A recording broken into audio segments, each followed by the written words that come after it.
ماہ رمضان کے حوالے سے سنائی گئی. چند باتیں میں ماہ رمضان کے حوالے سے آپ کی خدمت میں پیش کروں اور اپنی بات کو مکمل کروں. ہمارے درمیان سے شعبان کا مبارک مہینہ رخصت ہونے والا ہے. الحمدللہ اللہ نے جتنے مہینوں کو پیدا کیا ہر مہینہ شان والا ہے، لیکن جب بات آتی ہے ماہ رجب کی، ماہ شعبان کی، ماہ رمضان کی، تو آمینہ کے لال ارشاد فرماتے لوگوں رجب اللہ کا مہینہ ہے، شعبان میرا مہینہ ہے اور رمضان میری امت کا مہینہ ہے.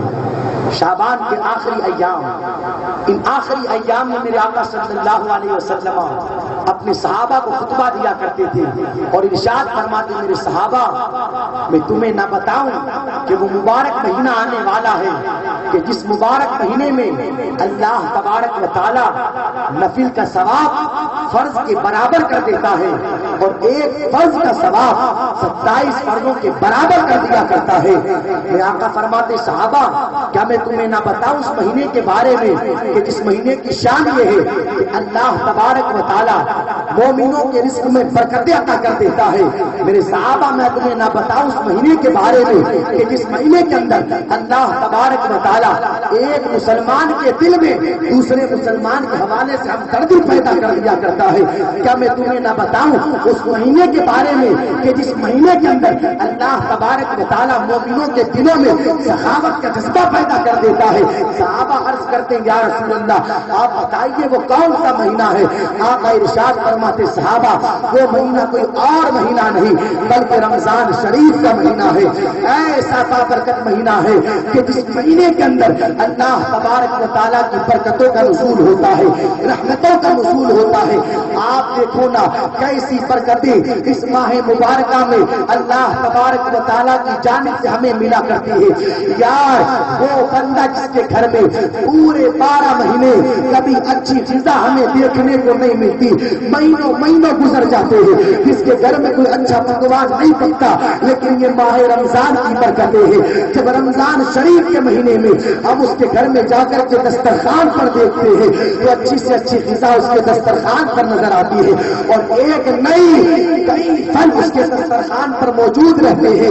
یہ برکتیں ماہ رمضان کی ہے. نبی ارشاد فرماتے ہیں یہ وہ مہینہ ہے اس مہینے میں ایک رات ہماری نگاہوں کے سامنے ایسی آتی ہے اگر بندہ اس رات اللہ کی عبادت کر لیتا ہے تو اللہ تبارک و تعالیٰ اسے 1000 مہینے سے زیادہ عبادت کرنے کا ثواب عطا فرماتا ہے. صحابہ عرض کرتے ہیں یا رسول اللہ وہ رات کون سی ہے؟ نبی ارشاد فرماتے صحابہ وہ رات شب قدر کی رات ہے. میرے آقا نے ارشاد فرمایا اس مہینے کے اندر اللہ تبارک و تعالیٰ ایک مسلمان کے دل میں دوسرے مسلمان کے حوالے سے ہمدردی پیدا کر دیتا ہے.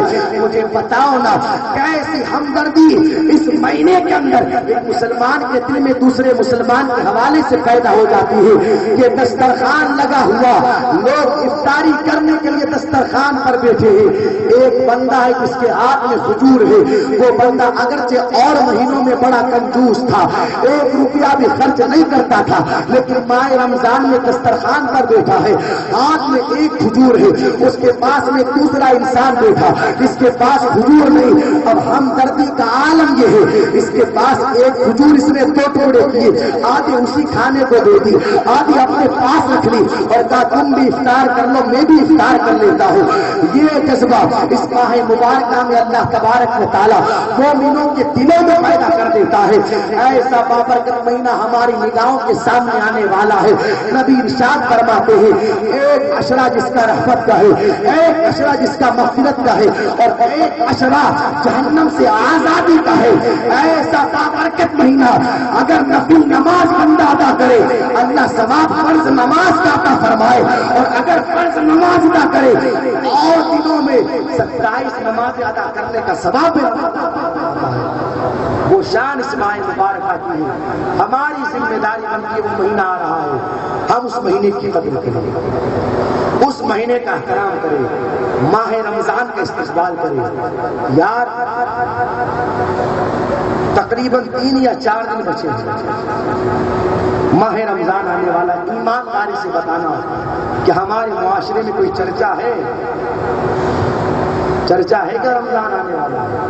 کوئی چرچا نہیں. ہر سناٹا ہی سناٹا۔ شعبان کی 29 تاریخ کو بھی لوگ دل ہی دل میں یہ خیال کرتے ہیں آج بھی چاند نہ نکلے تو ٹھیک ہے، ایک دن اور مل جائے آرام سے کھانے پینے کا۔ یہ حال ہمارا ماہ رمضان کے حوالے سے، نبی کے صحابہ کا حال یہ ہوتا تھا جیسے ہی ماہ رجب آتا تھا اپنے بستروں کو سمیٹ دیتے تھے۔ صحابہ سے پوچھا جاتا صحابہ کیا وجہ ہے کہ رجب آتے ہی تم نے بستروں کو پلٹ دیا؟ صحابہ کہتے اب تو نیکیاں کرنے کا سیزن آنے والا ہے۔ یہ کردار صحابہ کا ہوتا تھا۔ ہماری ذمہ داری تو یہ بنتی تھی کہ شعبان کا مہینہ آیا، اس ماہ مبارکہ میں دل کھول کر کے ماہ رمضان کا استقبال کرتے ہیں۔ یار آپ دیکھو نا، اگر ہمارا کوئی بالوں طرح مہمان آنے والا ہو، اس کے یہاں پہنچنے کا ٹائم دوپہر کے 4 بجے ہو تو ہم 3 بجے سے فکر کرنے لگ جاتے ہیں مہمان کہاں پہنچا، پھر 10 منٹ میں فون لگائے کہاں پہنچا، پھر 15 منٹ میں فون لگائے کہاں پہنچا۔ اس لیے کہ اپنا مہمان ماہ رمضان جو آ رہا ہے نا، یہ ایسا مہمان ہے کسی اور کی جانب سے نہیں، میرے اللہ کی طرف سے آیا ہے۔ اس مہمان کی قدر کریں دوستو، ماہ رمضان کا استقبال کریں۔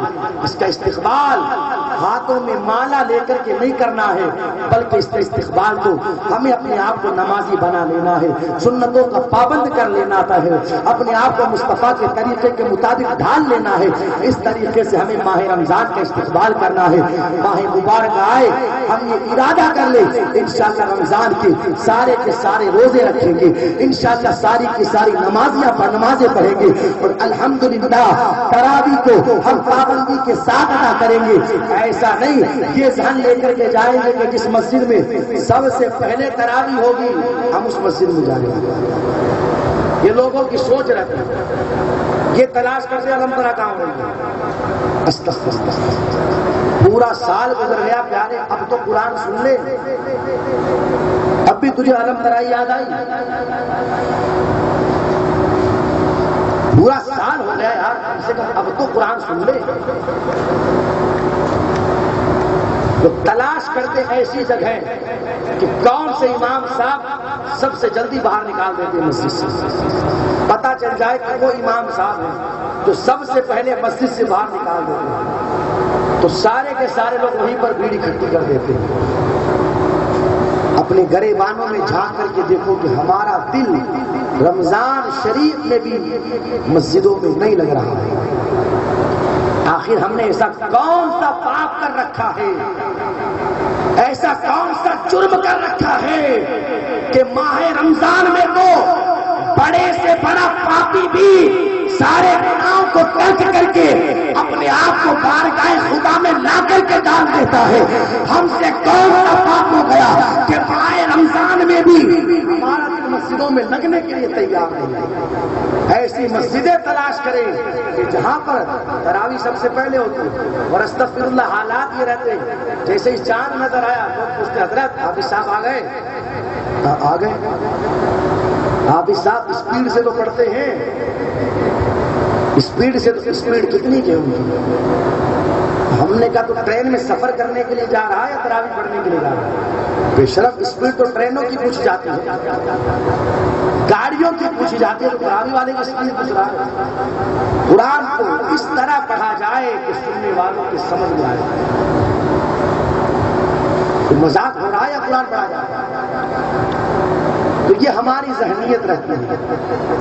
اس وقت نوٹ بندی کا زمانہ ہوا تھا، خیر ادھر کے حالات ہمیں پتہ نہیں، ہم اپنے شہر کی بات کرتے ہیں، تو لوگ رات کو 12 بجے ہی بینکوں کے سامنے جا کر کے کھڑے ہو جاتے ہیں۔ 12 بجے کڑک سردی کا زمانہ تھا، وہیں پر آگ جلاتے اور وہیں پر تپتے رہتے پوری رات، جیسے ہی بینک کھلتا پہلے نمبر۔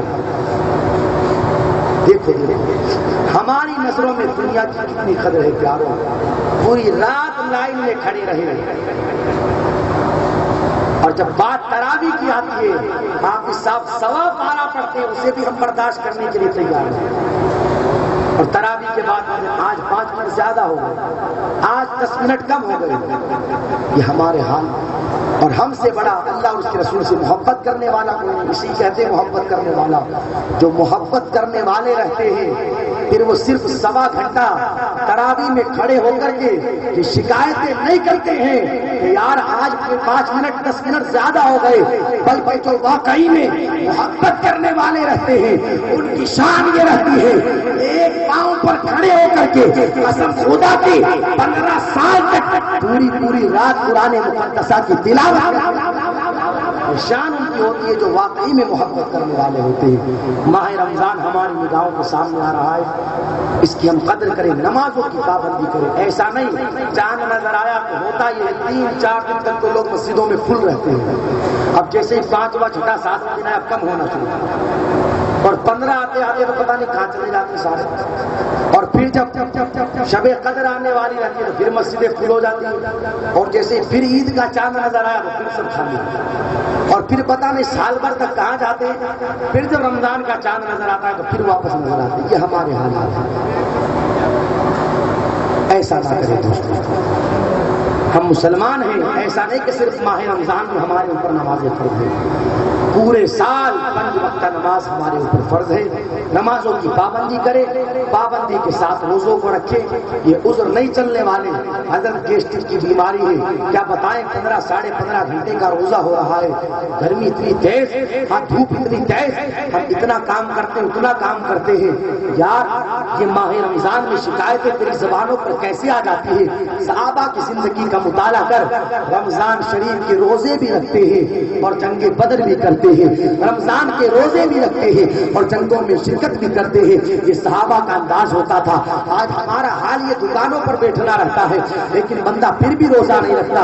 اس لیے میں آپ لوگوں سے گزارش کروں گا ماہ رمضان کے روزے بھی رکھو، ہو سکے تو پورے مہینے کا اعتکاف کرو. پورے مہینے کا نہیں تو کم سے کم آخری 10 دنوں کا جو سنت اعتکاف ہے وہ اعتکاف کو کریں. تاکہ اس حوالے سے جب ہم آخری عشرے میں مسجد میں بیٹھیں گے تو وہ تاقراتیں جن تاقراتوں میں شب قدر کو بتایا گیا ہے وہ تاقرات ہمیں نصیب ہو سکے، وہ تاقرات ہمیں میسر آ سکے. اس لیے اگر ہو سکے تو آخری 10 دنوں کا نفلی اعتکاف کرے، زیادہ سے زیادہ صدقہ و خیرات کرے. کسی کو سحری کروا دے، افطار کروا دے، اپنے مال کا حساب لگا لے اور حساب لگا کر کے صحیح طریقے سے اپنے مال کی زکات ادا کرے. سمجھ رہے ہو نا میری بات؟ یہ ساری چیزیں ہمیں ماہ رمضان میں کرنی ہے. سمجھ رہے ہو نا بھائی؟ کیا وہ نیند آ رہی ہے؟ خیر وقت زیادہ آ رہا ہے. میں آپ لوگوں سے بس یہی چند گزارشات پیش کرنا چاہتا تھا دوستوں. اپنی زندگیوں کو بدلے، زندگیوں میں انقلاب پیدا کرے. الحمدللہ بڑی مبارکباد کے لائق ہے ہمارے وہ بھائی اس پاکیزگی کے ساتھ اپنے گھر پر شادیوں کی محفلوں کا اہتمام کرتے ہیں. اللہ تعالیٰ انہیں جزائے خیر عطا فرمائے، میاں بیوی کے درمیان الفت و محبت پیدا فرمائے.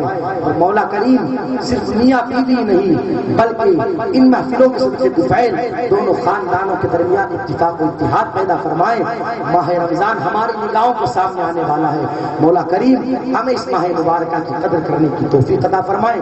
استغفر اللہ ربی من کل ذنب وما اتوب الیہ. بلند آواز سے کلمہ شریف پڑھ لیں، لا الہ الا اللہ محمد رسول اللہ.